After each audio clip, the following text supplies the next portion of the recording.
പഴയ കേസുകൾ മറയാക്കി ഡൽഹി പോലീസ് തന്നെ വേട്ടയാടുന്നുവെന്ന് SFI അഖിലേന്ത്യാ നേതാവ് Aishe Ghosh. Police phone track ചെയ്ത് തന്നെ പിന്തുടരുകയാണെന്നും ഐഷി ആരോപിച്ചു. ഇന്നലെ AKG ഭവനിൽ കയറി അറസ്റ്റ് ചെയ്യാനുള്ള ഡൽഹി പോലീസ് നടപടി CPIM നേതൃത്വം ഇടപെട്ട് തടഞ്ഞിരുന്നു. ഇതിനിടെ ഐഷിയെ അറസ്റ്റ് ചെയ്യാനുള്ള ഡൽഹി പോലീസിന്റെ വാറന്റ് പട്യാല ഹൗസ് കോടതി സ്റ്റേ ചെയ്തു.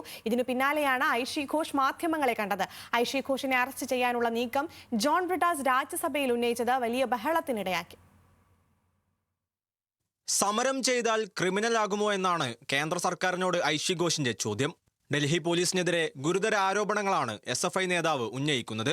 ജന്തർ മന്ദറിൽ പ്രതിഷേധിച്ച ആരെയും വേട്ടയാടില്ലെന്ന ഉറപ്പ് ലംഘിച്ച് ഡൽഹി പോലീസ് തന്നെ പിന്തുടർന്ന് പിടികൂടാൻ ശ്രമിക്കുകയാണ്. തന്റെ ഫോൺ പോലീസ് ട്രാക്ക് ചെയ്യുന്നു, എവിടെയുണ്ട് എന്ന് കണ്ടെത്തി കൃത്യമായി പിന്തുടരുന്നു, ഐഷി പറഞ്ഞു.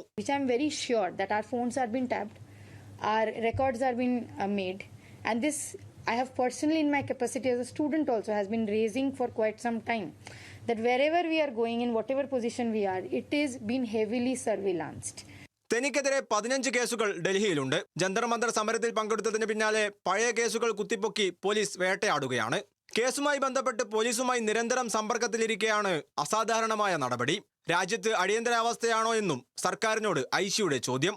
JP नड्डा का रेस्पॉन्स आया कि उनको भी क्लास से उठाया गया था इमरजेंसी के टाइम में, तो क्या ये बताना चाह रहे कि आज के समय इमरजेंसी टाइम है कि पुलिस एक पॉलिटिकल पार्टी के दफ्तर पे घुस के बोल रहा है कि ঐশী को अरेस्ट करने की जरूरत है? क्या ये इमरजेंसी का टाइम है? क्या ये बीजेपी मानता है कि ये इमरजेंसी का दौर चल रहा है, अघोषित इमरजेंसी का टाइम चल रहा है कि आपको एक पॉलिटिकल पार्टी के ऑफिस में घुस के किसी एक छात्र नेता को ढूंढना पड़ रहा है, उनको अरेस्ट करने का समन करना पड़ रहा है?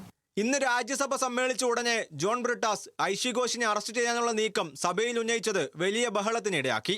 ബ്രിട്ടാസ് വിഷയം ഉന്നയിക്കുന്നത് സൻസദ് TVയുടെ ക്യാമറയിൽ കാണിക്കാതെ പരമാവധി ഒഴിവാക്കി. പോലീസ് നടപടിയെ ചോദ്യം ചെയ്ത് രാജ്യസഭാ പ്രതിപക്ഷ നേതാവ് മല്ലികാർജുൻ ഖാർഗെയും രംഗത്ത് വന്നു.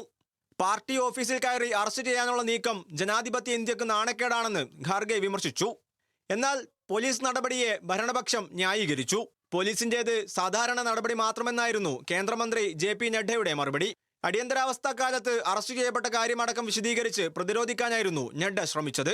അതിനിടെ ഐഷി ഘോഷിനെ അറസ്റ്റ് ചെയ്യാനുള്ള ഡൽഹി പോലീസിന്റെ വാറന്റ് പട്യാല ഹൗസ് കോടതി സ്റ്റേ ചെയ്തു.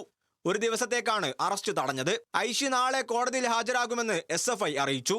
പോലീസ് നടപടിക്കെതിരെ പ്രതിഷേധം ശക്തമാക്കാനാണ് CPIM തീരുമാനം. പോലീസ് നടപടിയെ വിമർശിച്ചും ഐഷിക്ക് പിന്തുണ പ്രഖ്യാപിച്ചും CJPയും രംഗത്തെത്തിയിട്ടുണ്ട്. National desk news Malayalam.